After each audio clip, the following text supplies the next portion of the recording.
एवढं सगळं आज माझ्याकडनं पॉसिबल होईल असं मला वाटलंच नव्हतं. खरं तर आज दिव्याची अमावस्या आहे म्हणून मला दीपपूजन करायचं होतं, पण क्लासवरून यायला खूप उशीर झाला होता. 12:15 साडेबारा होऊन गेले क्लासवरून घरी यायला. आता घरी आल्यानंतर ही सगळी तयारी करायची, रांगोळी काढायची, नंतर स्वयंपाक करायचा. 1:30लाच प्रतीकला जेवण लागतं कारण भूक लागून जाते. आता करणार काय म्हटलं, आणि त्यात मला अजून एक महत्त्वाचं कामही करायचं होतं. म्हटलं चला ठीक आहे, जास्त विचार करू नये, कामाला सुरुवात करूयात. सगळ्यात पहिले मस्त रांगोळी काढली, देवाजवळ सगळी तयारी करून ठेवलेली होती, त्याच्यामुळे जास्त वेळ नाही लागला. तेलाचा तुपाचा दोघी दिव्या लावायचे होते. पहिले म्हटलं चला देवाला छान फुलं वाहून घेऊया. सगळ्या दिव्यांना हळदी कुंकू लावलं, स्वतःलाही लावलं.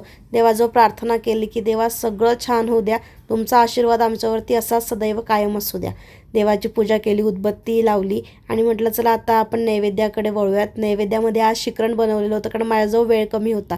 सो मी भाजी पोळी आणि शिकरण असं नैवेद्य देवाला दाखवला आणि अशा पद्धतीने जी गोष्ट पॉसिबल होणार नव्हती ती मी पॉसिबल करून दाखवली.